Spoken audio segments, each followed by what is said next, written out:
My fiancée's sister whispered, "You deserve to know the truth," at our engagement party.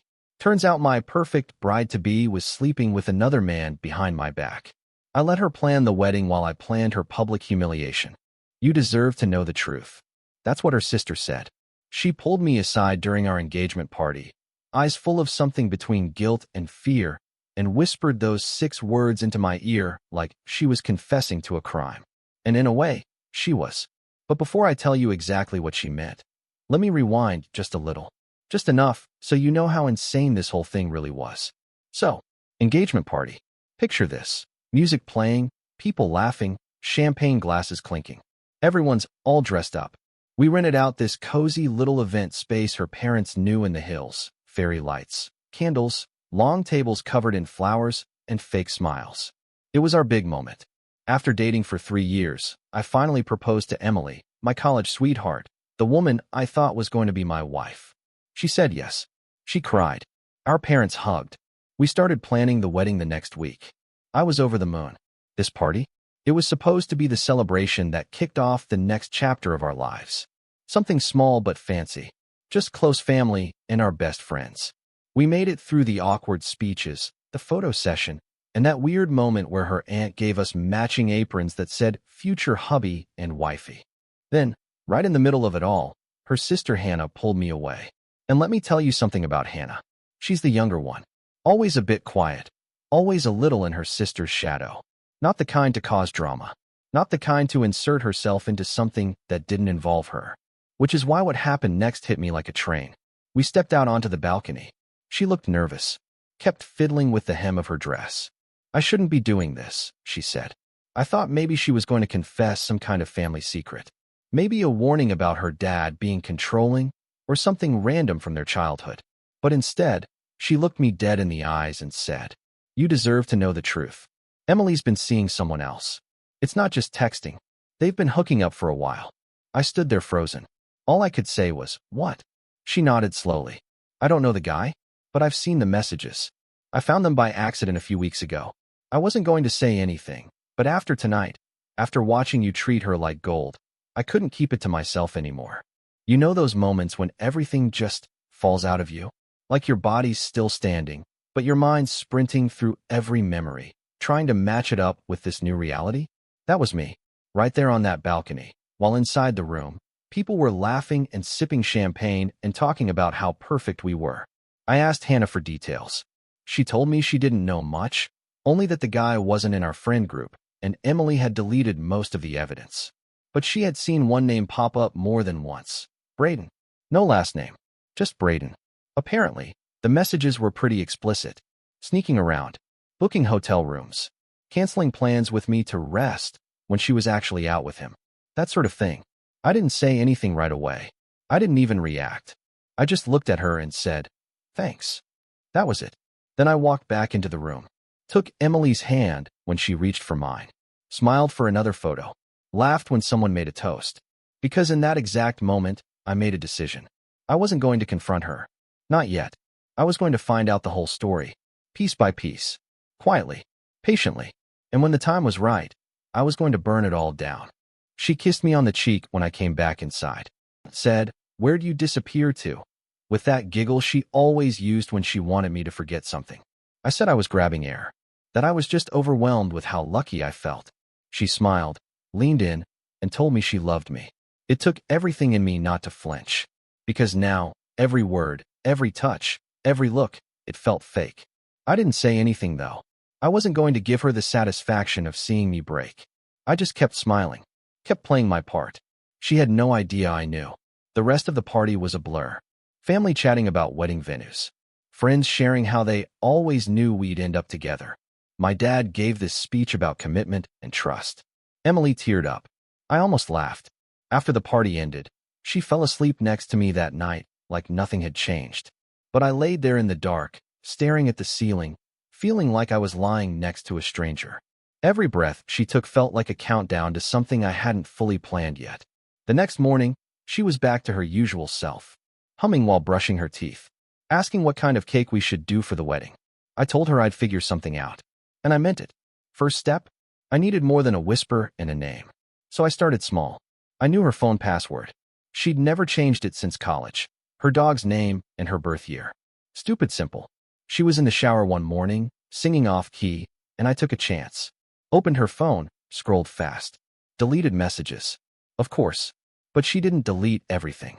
Most people don't. They forget things, tiny mistakes that seem like nothing. A calendar event that looked like a meeting, but was at 9 p.m. A DoorDash receipt for a hotel address. A random contact named Tessa with no messages, except that number wasn't local. I copied it all. Screenshotted everything. Then I went digging on my own.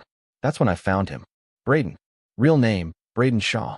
The guy wasn't a mystery after all. Once I looked up the number in a reverse directory, his socials popped up immediately. Turns out he wasn't some stranger. He was Emily's study buddy from her grad school class 2 years ago.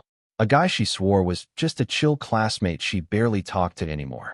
And get this, he lived less than 20 minutes from the hotel we stayed at for the engagement party. It all started making sense. The late errands. The solo coffee runs. The time she was just too tired to hang out, but somehow still posted selfies in full makeup on her private story. She wasn't just cheating. She was using me. Keeping me around like some golden retriever fiancé while sneaking off to play house with this guy behind my back. And what really made me sick, the more I watched her, the more I realized how much she had mastered the role. She was good. Like scary good. She'd still text me good morning before work. Leave me sticky notes on the mirror with "you're my favorite person" scribbled in her messy handwriting. She even started planning a weekend trip for us, something romantic to reset before wedding stress kicks in. I didn't stop her. I encouraged it. Because every moment she spent investing in this relationship, every lie she told to make it look real, was going to make the crash that much harder. The last thing I did that week was message Hannah. I kept it short. You were right. I'm working on something. You'll know when it's done. She didn't ask questions. She just replied with a single line. Let me know if you need anything. She had no idea how much I would. Cheaters like Emily get comfortable. That's their biggest mistake. They start believing their own performance. They confuse silence with safety. So when I didn't confront her after the party, when I acted like everything was normal, she must have thought she'd gotten away with it. But I wasn't angry anymore. I was focused. This wasn't about catching her red-handed. I already had enough proof. It was about control now. And I was going to be the one pulling every string until she watched her perfect little life fall apart in real time. So I started laying traps. It began with small tests. The kind of stuff that wouldn't look suspicious unless you were watching closely. I asked her to plan a date night. Something simple. Just us. She picked Friday. Friday morning, I called out of work and followed her instead. She wasn't expecting that. At 11:15 a.m., she left the apartment in leggings and a hoodie. Told me she was heading to a coffee shop to catch up on wedding Pinterest boards. Cool. But instead, I watched her pull into the same downtown hotel Hannah had mentioned. She wasn't even trying to hide it. I didn't go inside. I stayed in the car across the street, watching like I had the first time. Only this time, I brought something with me, my DSLR camera with a 300mm lens. I wasn't just watching anymore. I was documenting. I got clear shots of her walking in, and then, 30 minutes later, him walking in too. Braden. Tall, dark hair, glasses, beard. He even looked smug from across the street. Like the type of guy who thought cheating was just part of dating. They stayed there for 2.5 hours. That night, she came home in a great mood. Hugged me from behind while I was making pasta. She said, "Babe, I have the best idea for wedding invitations." I said, "Oh yeah? Let's talk about it over dinner." She kissed my neck. "You're literally the best future husband in the world." I almost laughed. She didn't know that while she was in that hotel bed with Braden, I was emailing everything to myself. Every photo, every file.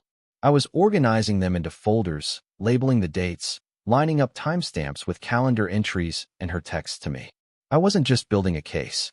I was building a story, one I'd eventually tell in full view of the people she loved most. But here's where it gets interesting, because the more I watched her, the more sloppy she got. It's like the closer the wedding got, the more she stopped caring about the cracks showing. She'd come home, exhausted, and head straight to the shower. She'd smile too wide when I brought up venue tours. She was always just about to answer when I asked who she'd been texting. She didn't know I already had copies of her deleted messages. She didn't know I had access to her photo backups, or that I'd been running her phone number through message recovery tools. I saw everything. Texts like, Can't wait to see you again today. Wish I could just cancel the wedding and run away with you. He's sweet, but he's not exciting. It's like living with a Labrador. You make me feel alive in a way he never could. One of them even said, I'm just marrying him because it's easy, comfortable, safe. You and I, we're real. That one hit different. Because I realized something. This wasn't just a fling for her. This wasn't just about sex or excitement. She meant it. She really thought I was the backup plan, the safety net, the guy she could fall back on when the real one got boring again. So I started planning her exit. Not mine, hers. I began talking to her family more. Her parents, her brother, even her grandparents. Just checking in, asking questions about traditions, venues, guest lists. Playing the part of the devoted fiancé. And the more I leaned in, the more they loved me. Her mom even cried during one call and said, we couldn't have asked for a better man for our daughter. I told her, thank you. I'd do anything for her. And I meant it. Because the truth is, I wasn't just doing this for me anymore. I was doing it for every single person she lied to. For her sister, who got stuck watching her pretend. For her mom, who believed in a fairy tale that never existed. For my own parents, who spent thousands on engagement costs thinking they were investing in a future daughter-in-law. And for the next 2 weeks, I planned the perfect engagement celebration redo. One where everyone would be there, again. Same family, same friends, same happy setting. Only this time, she wouldn't be the one calling the shots. It started the same way as the first one. Soft music, string lights, tables lined with finger foods and wine glasses. Same backyard, same vibe. But this time, I was the one who organized everything. I told her it was a surprise redo, a little something extra to celebrate how far we'd come since the engagement. She was thrilled. She told her friends. Her mom cried again. And man, she looked so excited. The thing about planning revenge in real time is that you have to make everything feel perfectly innocent, down to the very last detail. So I told her I wanted it to be intimate. Just immediate family and close friends. A night to remember, I said. And it would be. But not for the reason she thought. I sent out the invites myself. Hand-delivered them to her parents. Texted her friends. I even called my buddy Jordan to DJ. Nothing flashy. Just enough to keep it warm and celebratory. I told everyone it was a private dinner party for a special announcement. Technically, I didn't lie. On the night of the event, Emily wore white again. Not a wedding dress, but something she definitely wanted to be seen in. Low-cut satin. Hair curled perfectly. Lipstick matched her heels. She looked flawless. The kind of flawless that would have had me falling all over again, if I didn't already know what was underneath. She kept holding my arm like we were the couple everyone should envy. Laughing at things I didn't say. Taking selfies. She kept calling me her soon-to-be forever. I smiled for all of it. The setup was simple. I had 3 things prepared. A projector screen behind the pool. A slideshow I had personally curated. And a speech I'd been rehearsing for days. Once everyone arrived and had a drink in their hands, I stood up and tapped a spoon to a glass. Can I steal everyone's attention for just a few minutes? The music dropped. Conversations quieted. Everyone turned toward me, toward the screen. Emily looked giddy. She whispered, "Are you proposing again or something?" I smiled. Something like that. Then I clicked the remote. Slide 1. A picture of Emily and me, smiling from the original engagement party. Slide 2. Another photo, her hand on my chest, the ring sparkling. Slide 3. A hotel receipt. Now the murmurs started. Slide 4. A grainy zoomed-in photo of Emily walking into a hotel lobby. Time-stamped. Dated. Slide 5. Braden, following in behind her. Same lobby. Same timestamp. Slide 6. Texts. Not screenshots. Retyped. Bold. Clean. Clear. Sent from Emily's number. Words like, "I wish it were you putting a ring on my finger instead. He's just easy. Don't worry, I'll handle it after the wedding." Someone gasped. I looked over at her parents. Her dad was already standing. Her mom looked like someone had just gut-punched her. Emily, frozen, still holding her wine glass mid-sip. Face pale, jaw slightly open. She turned to me and said, just loud enough for a few people to hear, "What the F*** are you doing?" I answered with one word. "Finishing what you started." I gave the speech then. Not dramatic. Not screaming. Just calm. Measured.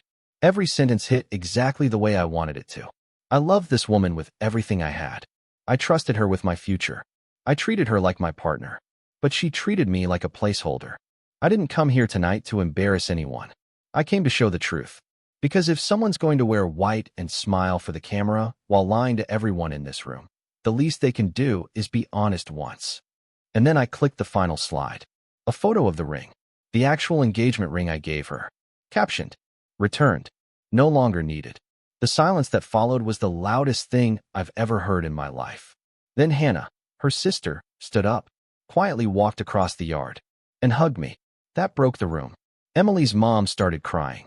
Her dad looked like he was about to knock over the wine table. Her best friend ran over to check on her, but Emily shoved her off and stormed inside the house, slamming the door behind her. I never saw her in person again. When I left that night, people didn't try to stop me. They didn't say anything. They just let me walk. Because the thing is, once the mask comes off, no one rushes to help the actor anymore. They just stare at what's underneath. It took less than 12 hours for the first message to come through. I woke up the next morning to 3 missed calls, 2 voicemails, and 1 long-ass paragraph that started with, "Please just let me explain." Classic. She followed it with every excuse in the book. That it wasn't what it looked like. That it was a mistake and never meant to go that far. That she didn't know how to stop. The usual greatest hits of guilty people. But you know what really stuck with me? It was when she wrote, "You were everything I needed. I was just scared of how real it felt." Yeah. Because nothing screams real love like sneaking off to hotel rooms with a guy you swore you barely remembered from grad school. I didn't answer. Not right away. I let her sit in it. Let her stew in the silence while the people around her slowly pieced together the person she really was. Hannah told me later that after the party, Emily spiraled hard. Her parents went nuclear. Her dad said, word for word, "You just ruined the best thing that's ever happened to you." Her mom shut down entirely. Didn't speak to her for days. And Braden, the guy she cheated with, he ghosted her the same night. Blocked her on everything. Turned off his socials. Packed up and dipped like he was never there. Turns out, he wasn't in it for love. Just the thrill of sneaking around with someone else's fiancée. Once it wasn't a secret anymore, he lost interest. Poof. Gone.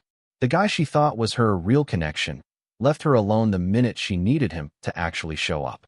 And now she was crawling back to me. Texting me every day, emailing me from different addresses when I blocked her, leaving voicemails with her voice cracking, saying she was sorry, that she couldn't sleep, that she missed me. I didn't respond. Not once. But I listened.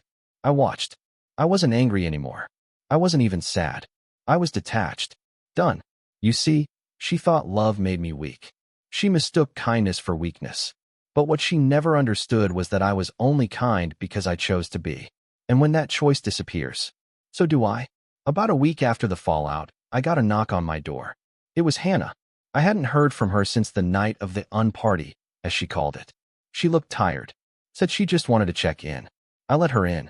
We sat on my couch in silence for a few minutes. Both of us, just processing. Then she said something that caught me off guard. I've seen her hurt people before, but I never thought she'd do it to someone like you. I nodded. I don't think she ever saw me clearly, I said. She just saw who she wanted me to be. Until she didn't. Hannah asked me if I was okay. I told her the truth. I will be. I'm getting there. And then she said something I'll never forget. I wish you'd been my sister's person, but maybe you were never meant to be hers. The next day, I got one final message from Emily. No drama this time. No essays. Just a sentence. I get it now. I hope someday you find someone who deserves the way you love. That one almost got to me. Almost. But then I remembered how easily she looked me in the eye during our first engagement party. How she kissed me on the cheek after cheating the night before. How she let me plan our future while she planned her exits. And the feeling faded. I didn't block that message. I just let it sit there. Unread. Unreplied. Because sometimes, silence says more than anything else ever could. You'd think something like this would end with fireworks. With shouting, slammed doors, or a dramatic final confrontation. But it didn't. It ended with silence. And honestly, that was the best part. After that last message from Emily, she disappeared. At least from my world. She moved out of the apartment she had just started decorating for our future. Stopped posting on social media. Most of our mutual friends cut ties without me asking. The ones who stuck around didn't even bring her name up. I didn't ask for explanations. I didn't need any. I wasn't interested in hearing what she was telling people about what happened. whether she was playing the victim or admitting the truth. Because by that point, I didn't care anymore. The thing is, when you really let someone go, when the switch flips, you don't need to prove anything. You don't need to yell. You don't even want revenge. You just want distance. Space between who you were with them and who you are now. My parents were weirdly supportive about the whole thing. I think they were secretly relieved. My mom told me over coffee a few weeks later. I never said it at the time, but she always had a bit of a performance in her. Like she was playing the role of a fiancé more than living it. She wasn't wrong.